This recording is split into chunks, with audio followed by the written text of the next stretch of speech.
"We have something exciting to share with you," my father said, smiling like he was offering me a Christmas gift.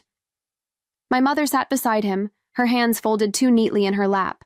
Between them, on the coffee table, lay a plain white envelope. Waited. The room smelled faintly of pine and dust. The Christmas tree blinked unevenly in the corner, its branches drooping under tired ornaments. "It's an incredible opportunity," my mother said.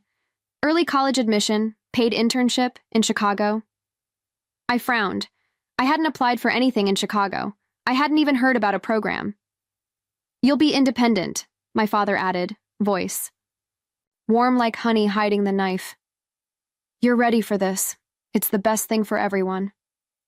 My stomach twisted. Everyone. Not me. In the corner, my grandmother shifted, her cane tapping once against the floor. "Maybe Emma should decide," she said softly. Neither of my parents turned their heads. "It's already arranged," my father said. "The paperwork is signed. Flights are booked. You leave the day after Christmas." My breath caught in my throat. Not even a conversation, just a one-way ticket out. That night, dragging my duffel bag toward the door, I heard them again. The study door was half open. Their voices floated out. "Cleaner this way," my father said. "No distractions. No liabilities before the merger." "She would have ruined everything," my mother whispered back. "Better she's out of sight." I gripped the strap of my bag until the nylon cut into my palms. I wasn't leaving for an opportunity. I was being deleted. No one came to the door when I stepped outside. The porch light stayed dark. The snow under my sneakers cracked loud and lonely. I walked without looking back, the cold slicing through my jacket, the streetlights growing smaller, behind me. They hadn't sent me away to help me. They had thrown me out to save themselves. I spent Christmas Eve in a motel off the highway, the kind where the neon sign flickered and the air smelled of wet carpet. I sat on the edge of the bed, still wearing my jacket, picking at a vending machine sandwich while the TV cycled through muted holiday specials. The silence around me felt thicker than the cold outside. I kept checking my phone even though I already knew. No calls, no messages, not even a Merry Christmas from anyone. When Christmas morning came, I unlocked my screen one more time. More out of reflex than hope, and found exactly what I expected. Nothing. Against my better judgment, I opened social media. The feed exploded with pictures from home. My family's living room lit up brighter than I remembered, the tree perfectly trimmed, the smiles so wide they almost looked pasted on. Evan stood front and center, flanked by my parents, all polished, and proud. The caption read, "Proud to celebrate another year with our one and only shining star." I stared at the photo, my fingers tightening around the phone.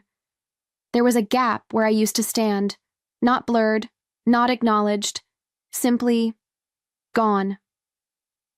2 weeks later, my Uncle James called. For one breathless second, I thought maybe, just maybe, someone had realized what they'd done, but his voice told me otherwise before he even got through the second sentence.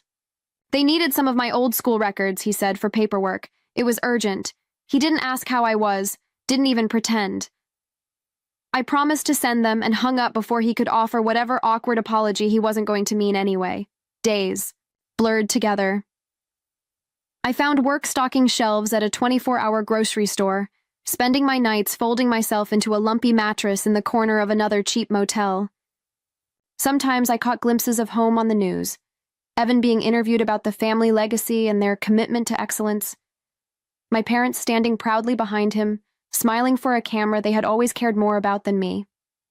The sting didn't hit like a slap anymore. It was quieter, deeper, like a stone settling at the bottom of a frozen lake. I understood it now.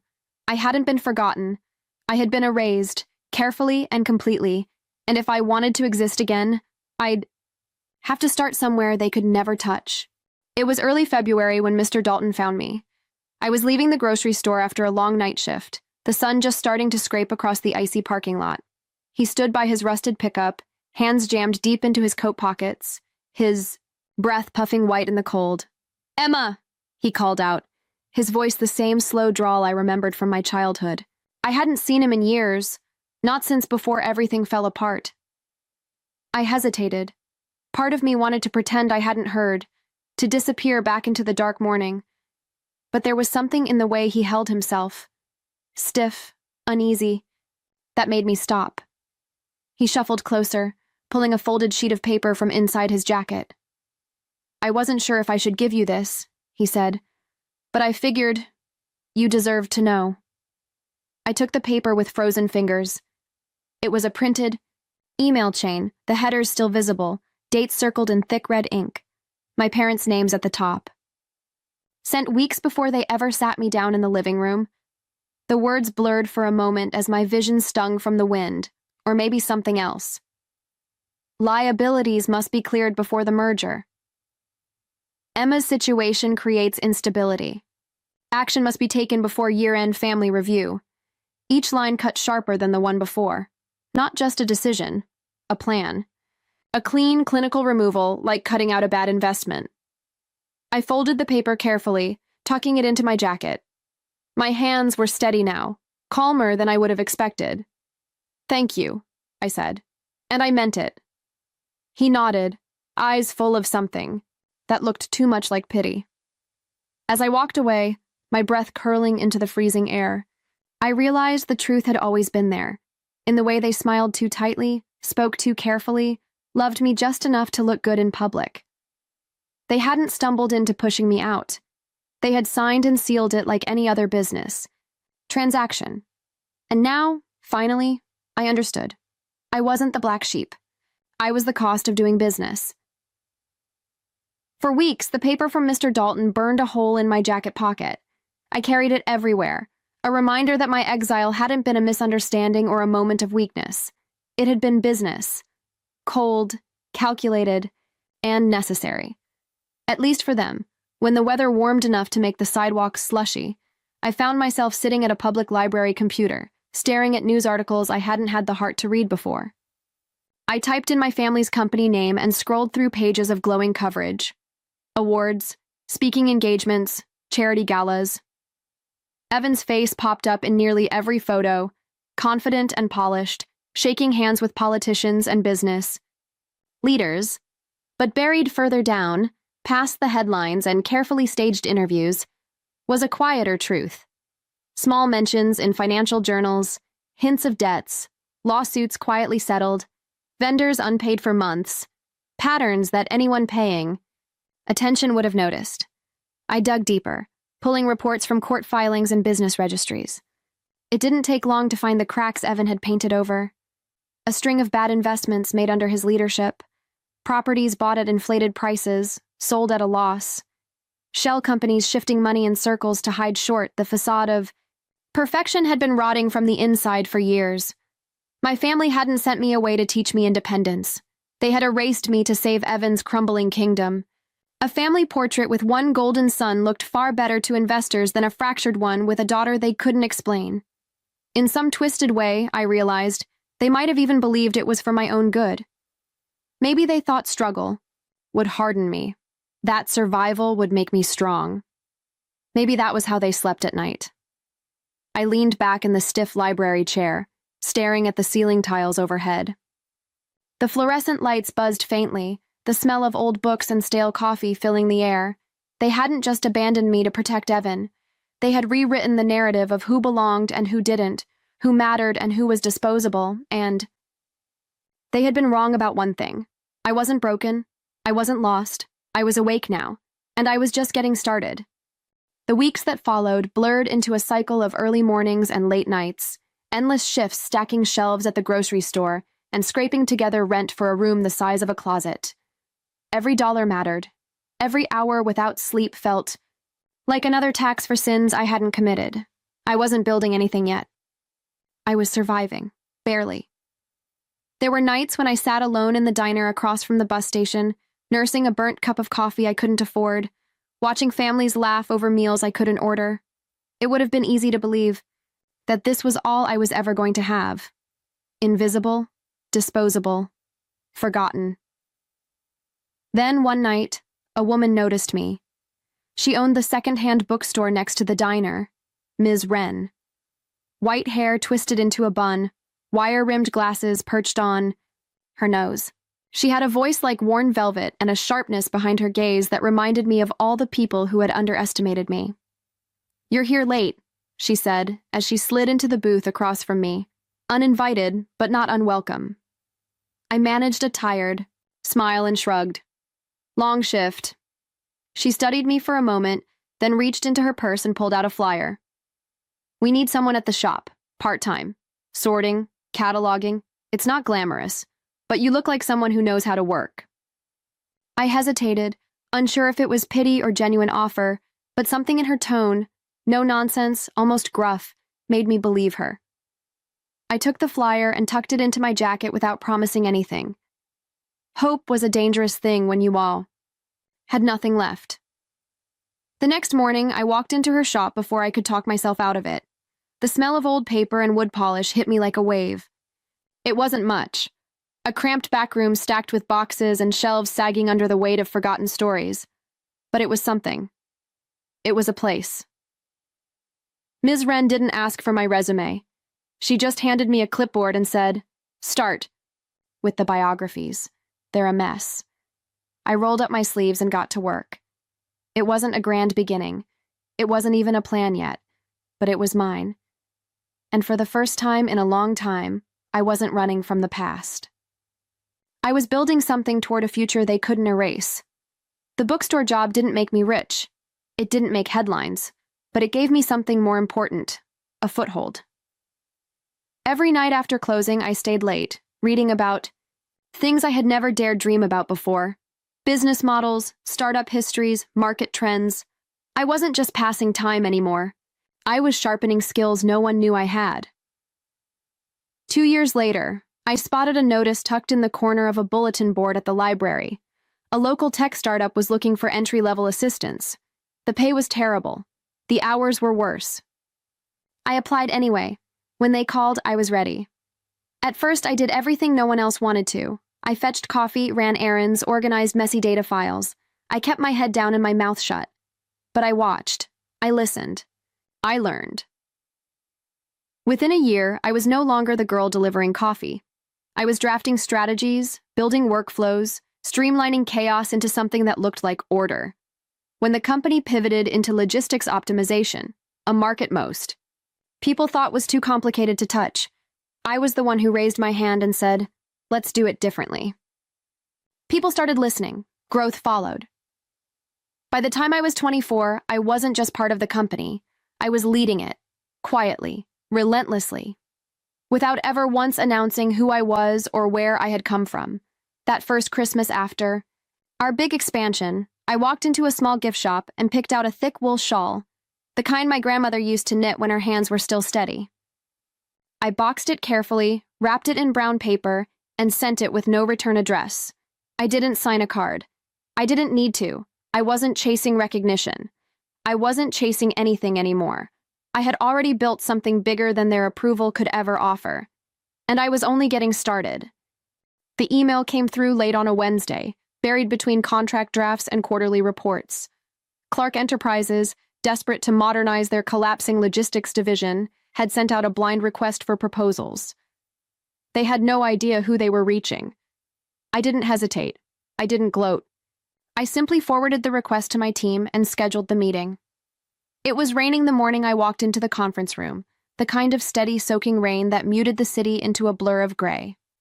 I wore a simple dark suit, no jewelry, no flash, just quiet authority. No one at the front desk asked my name. They assumed I belonged. Inside, the boardroom buzzed with nervous energy. Papers shuffled, chairs scraped. I recognized the silhouettes around the table before I saw their faces fully. My father's rigid posture, my mother's polished smile stretched just a little too tight, Evan fidgeting with his cufflinks like he always did when he was cornered. None of them looked up when I entered. Not at first. It was the lead consultant, an old business acquaintance of theirs, who noticed me first. His eyes widened slightly, his lips parting in surprise before he caught himself. He leaned over to whisper something to Evan, whose head snapped up so fast it made his chair squeak. For a long moment, no one moved. The room, so full of false warmth a moment ago, turned cold enough to crack. My father's face paled, his mouth opening slightly as if to speak, but no words came. My mother's hands clenched together so tightly her knuckles turned white. Evan simply stared, frozen halfway between arrogance and fear. I didn't say a word. I didn't need to. I walked to the head of the table, set my portfolio down, and took my seat. The contract with our company's letterhead sat neatly on the top, positioned where they couldn't miss it. Silence stretched, heavy and awkward. I let it. For once, they couldn't edit me out of the picture. They couldn't crop me away or pretend I wasn't there. I was the room now. I was the deal. And whether they liked it or not, the future they needed came with my name written across. I let the silence stretch until the nervous shifting around the table grew too loud to ignore. Paper rustled. A pen clicked twice, too fast, too hard. I didn't move. I wanted them to sit with it. The reality of who was across from them. Now finally, the lead negotiator cleared his throat and asked if I would like to walk them through the contract terms. I smiled. The room leaned in as I spoke. My voice stayed calm, steady, outlining logistic solutions, optimization strategies, delivery frameworks, all the technical promises they were desperate to hear. I kept it professional, detached, not. A hint of personal history crept into my tone. But the contract was more than it appeared. Buried deep in the clauses, in language dry enough to lull any casual reader, was a condition my legal team had crafted carefully. Should Clark Enterprises fail to meet performance targets within 18 months, full operational control would revert to us. Quietly, legally, without any further negotiation, a lifeline disguised as a leash. When I finished my presentation, I slid the contract across the table. My father's hand hesitated over the pen. My mother leaned forward as if she could somehow will the fine print to change. "This looks thorough," the consultant said, his voice brittle with forced optimism. "And you're certain the partnership terms are standard?" I met his gaze squarely. "Absolutely. Standard for companies committed to excellence." He nodded, pretending to understand, pretending this was still a negotiation. I watched my father sign first. His hand trembled so slightly most people wouldn't have noticed. But I did. My mother followed, her signature sharp and brittle on the page. Evan added his last, the ink smudging just enough to betray the shake in his fingers. When the final signature dried, I gathered the folder with care, tucking it back into my briefcase. For a brief second, our eyes met.